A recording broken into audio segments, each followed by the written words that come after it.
وعلیکم السلام ورحمۃ اللہ وبرکاتہ۔ جی شیخ، کیا حال ہے؟ الحمدللہ، اللہ کا فضل ہے، دعائیں ہیں آپ کی۔ جی بتائیں۔ جی حضرت، سنا ہے کہ آپ کہہ رہے تھے کہ ترک رفع دین کی ساری روایتیں ضعیف ہیں۔ ترک رفع دین کی ساری روایتیں ضعیف ہیں؟ سنا ہے کہ آپ صحیح روایت کون سی ہے؟ ساری روایتیں ضعیف ہیں؟ نہیں، ہم یہ کہہ رہے ہیں کہ رفع دین کرنا کیا ہے؟ یہ رفع دین کرنا وہ ترک رفع دین کی روایتیں بہت چل رہی ہیں نا۔ ترک رفع دین کی ہم نہیں کہہ رہے، رفع دین کرنا یہ کیسا ہے؟ رفع دین کرنا کیسا ہے؟ رفع دین کا ہم نے انکار نہیں کیا، آپ یہ بتائیے ترک رفع دین کرنا کیسا ہے، رفع دین نہ کرنا کیسا ہے نماز میں؟ بھائی ہم ترک رفع دین کی بات ہی نہیں کر رہے ہیں، ہم تو کرتے ہیں نا۔ ہاں، تو ہم یہ بتا رہے ہیں کہ جو عمل ہم کر رہے ہیں، جو عمل رفع دین کا کر رہے ہیں وہ کیسا ہے، اور جو نہیں کر رہے ہیں وہ کیسا ہے؟ ہم تو کچھ نہیں کہہ رہے ہیں ان کو۔ اچھا، آپ کچھ نہیں کہہ رہے ہیں، یہ تو بتا رہے ہیں کہ آپ نے ایک بار کہا تھا کہ ترک رفع دین کی روایت ضعیف ہے۔ ہم ایک عمل نبی پاک صلی اللہ علیہ وسلم کا، اب اگر کوئی نہیں کر رہا ہے تو سنت کو چھوڑ رہا ہے وہ۔ اچھا، سنت کو چھوڑ جائے جو نہیں کر رہا ہے؟ بالکل۔ اچھا، سنت کو چھوڑ رہا ہے، ظاہر سی بات ہے۔ یعنی رفع دین کرنا سنت ہے، رفع دین نہ کرنا یہ خلاف سنت ہے۔ ظاہر سی بات ہے، اس سنت کو چھوڑا جا رہا ہے آپ صلی اللہ علیہ وسلم کی، اچھا، جس کے اوپر السلام کی سنت کو چھوڑا سینکڑوں احادیث موجود ہیں، اس کے اوپر سینکڑوں احادیث موجود ہے رفع دین کی۔ جی، کیا کہاں کہاں رفع دین کی حدیث موجود ہے؟ مطلب کتنی بار کون سی حدیث کی کتاب ہے جس کے اندر آپ کو میں سینڈ کر دوں گا؟ ایک منٹ، رفع دین 400-500 حدیث ہے آپ کو رفع دین انشاءاللہ۔ کتنی جگہ کرنی ہے؟ رفع دین یہی آپ بتائیے، ہاں، کتنی بار رفع دین کرنا ہے؟ رفع الیدین آپ بتائیں کتنی جگہ کر سکتے ہیں؟ رفع الیدین آپ بتائیں بتائیے، کتنی جگہ ثابت ہے؟ صرف ایک جگہ ہے، آپ کے نزدیک ایک جگہ ہے نا؟ صرف تکبیر تحریمہ کے وقت رفع دین سنت ہے۔ کیوں ہے ایک جگہ، کیوں ہے رفع دین؟ آپ بتائیے کتنی جگہ ہے، آپ اب جواب دعویٰ بیان کیجیے۔ آپ جو ہے ایک بار کہہ رہے ہیں رفع دین کیوں ہے ایک آپ نے جگہ؟ ابھی کہا ہے سینکڑوں حدیثیں موجود ہیں، آپ اپنا رفع دین کتنی بار کرنا ہے اس کی وضاحت کر کے اپنے موقف کے مطابق آپ 2 روایت پیش کر دیں، صرف سینکڑوں روایت چھوڑ دیں، صرف 2 روایت پیش کر دیں آپ۔ جی ہاں، آپ کتنی بار رفع دین کرنا ہے اس کے مطابق 2 روایت صرف پیش کریں آپ۔ اللہ کے نبی صلی اللہ علیہ وسلم پہلے بتا دیں کتنی بار کرنا ہے، سبجیکٹ کتنی بار کرنا ہے رفع دین، یہ بتا دیں پہلے۔ رفع الیدین کی جو صحیح حدیث اللہ کے نبی صلی اللہ علیہ وسلم سے ہم تک پہنچتی ہیں، جی واضح روایتیں، ان میں جی تکبیر تحریمہ کے وقت، رکوع جاتے وقت، رکوع سے اٹھتے وقت، ہاں، اور تیسری رکعت کے لیے جب کھڑے ہوتے اس وقت کی روایتیں واضح طور سے ملتی ہیں، واضح طور پر ملتی ہے۔ اچھا، کسی حدیث پر عمل کرنے کے لیے اس حدیث میں کتنی چیزوں کا پایا جانا ضروری ہے؟ حدیث پر عمل کرنے کے لیے اس کا جو ہے صحیح ہونا، تام و ضبط ہونا، عادل و ضابط ہونا، حدیث کا اور صحیح الحفظ سے محفوظ ہونا، یہ راوی کے اندر ساری جو چیزیں ہونی صحیح چاہیے۔ جب کہہ دیا تو تام و ضبط وغیرہ سے، تو یعنی صحیح کا مطلب یہ ہے کہ اس کے تمام راوی سے کہ ہیں جی یا حسن ہے، جی، تو اس لیے اب یہ مزید صحیح ہونا، حسن، صحیح لذاتی ہی، صحیح لذاتی ہی ہو تبھی عمل کیا جائے گا، حسن ہو تب عمل نہیں کیا جائے گا، حسن بھی ہے، صحیح بھی ہو، حسن بھی ہو، اس کے اور اوپر عمل حسن کیا لگائی رہی، جائے صحیح لگائی رہی، حسن لگائی رہی۔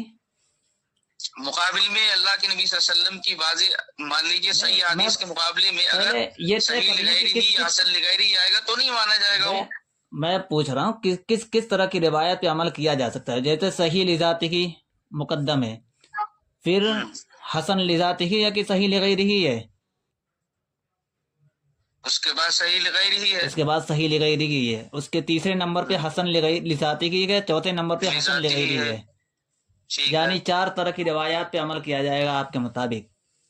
نہیں، عمل نہیں کیا جائے گا، یہ مطلب یہ کہ مشہور طریقے ہے اس کے حدیث کو جاننے کے۔ اچھا، یہ مشہور طریقے اس کی صحت کو جاننے کے، اس کے مطابق جو ہے حدیث جو بھی ہے اس کو مانا جائے گا۔ اچھا، یعنی یہ 4 درجے اگر حدیث کے پائے جائیں گے تو حدیث قابل عمل ہوگی کہ نہیں ہوگی؟ ہوگی نا؟ ظاہر سی بات ہے۔ ہاں، اور اگر حدیث میں تعارض ہو تو؟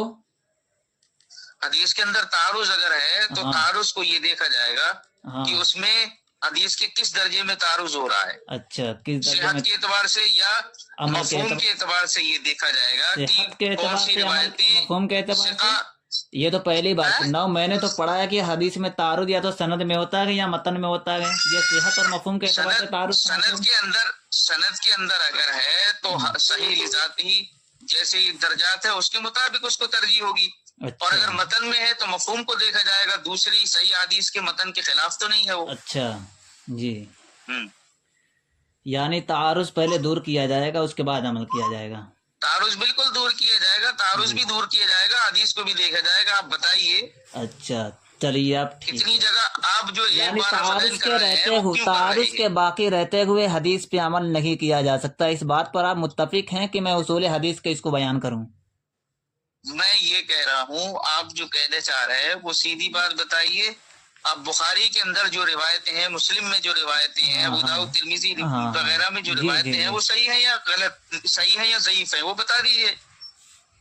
اچھا، یعنی ان کا درجہ کیا ہے؟ حدیث کے صحیح ہونے کے لیے شرط کیا ہے؟ حدیث کے صحیح ہونے کی شرط آپ کو بتا دی میں نے ابھی۔ کیا شرط ہے بتائیے؟ یہی تو بتایا میں نے، کیا کہ راوی کے اندر یہ صفات ہونی چاہیے، راوی ثقہ ہونا چاہیے، ساری بتا دی بھائی، بتا سند میں اتصال ہونا چاہیے، راوی کا ثقہ ہونا چاہیے، راوی کا ثقہ ہونا چاہیے، کسی بھی علت یا شذوذ سے حدیث کا خالی ہونا چاہیے۔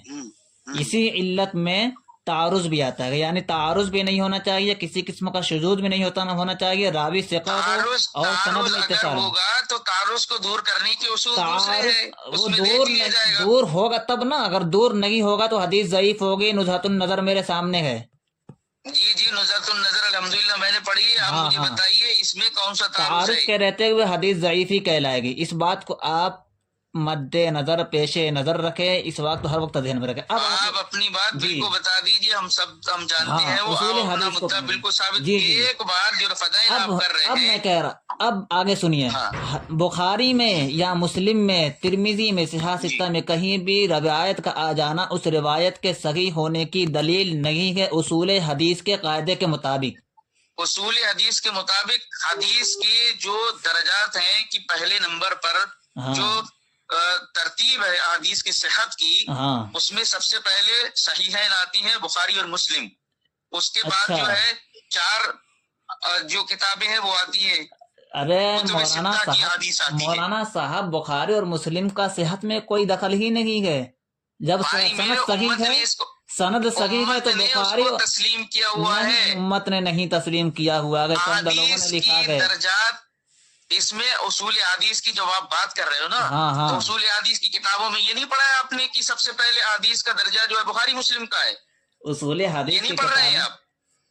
التزام صحت کے اعتبار سے بخاری مسلم کا درجہ سب سے زیادہ ہے جناب علی۔ مجھے یہ بتائیے، التزام صحت کے اعتبار، کہیں امام بخاری نے بھی نہیں کہا کہ میری حدیث کو سب پر ترجیح ہوگی، اس کا کیا مطلب؟ بخاری میں روایت آ جائے تو اس کو ترجیح ہوگی، روایت کی سند اگر صحیح ہے، روایت کو ترجیح کس بنا پر ہوگی؟ بخاری اور مسلم کے ہونے کی وجہ سے ترجیح نہیں ہوتی ہے۔ اسی میں الجھ کر کے رہ جائیں گے اور سنت سے محروم ہیں آپ، سمجھ لیجیے، سمجھ میں آ گیا؟ بخاری اور مسلم میں ایک سند گئے، یہ صحیفہ حمام ابن منبہ ان ابی ہریرہ ان النبی صلی اللہ علیہ وسلم، یہ سند بخاری میں بھی ہے، مسلم میں بھی ہے، بخاری اور مسلم کے علاوہ بھی ہے۔ اب بتائیے کہ یہی سند بخاری میں بھی آئے، یہی سند مسلم میں بھی آئے، یہی سند مسند احمد میں بھی آئے، تو بتائیے کس کو ترجیح ہوگی؟ بھائی میرے، اب یہ سند کو جو ہے نا، اب اس سے جو ہے دوسری سند کو بھی دیکھا جائے گا۔ نہیں، آپ بتائیے یہاں پر بخاری کو ترجیح ہوگی؟ سند ایک ہی ہے، وہ سند بخاری میں آ رہی ہے تو اسی سند کو مسلم پر ترجیح دی جائے، مسلم والی سند کو ترجیح دی جائے گی، الگ سند نفسی ہے۔ میرے مسلم میں بھی آ رہی ہے، بخاری میں آ رہی ہے، وہی تو ٹھیک ہے، سند ایک ہی ہے، تو یہی کہہ رہے ہیں سند ایک ہی ہے، صرف بخاری میں آ جانے کی وجہ سے دوسری کتابوں پر ترجیح نہیں دی جائے گی۔ ہاں بخاری نے صحت کا التزام زیادہ کیا ہے۔ دوسری بات کیوں کر رہے ہو؟ میں آپ کو بتا رہا ہوں، بخاری کو آپ وجہ ترجیح کبھی قرار مت دیجیے گا، یہ میں بتا رہا ہوں۔ بخاری نہیں، ہم تو سند پہ گفتگو ہونے گی، سند پہ اصول حدیث کی اگر آپ بات کر رہے ہیں نا، اصول حدیث کی اگر آپ بات کریں گے تو آپ کو اصول حدیث کی کتابوں میں یہ بہت موٹا موٹا لکھا ہوا کون سی کتابوں میں ہے بتائیے تو، درجہ بندی حدیث کون سی کتابوں میں ہے؟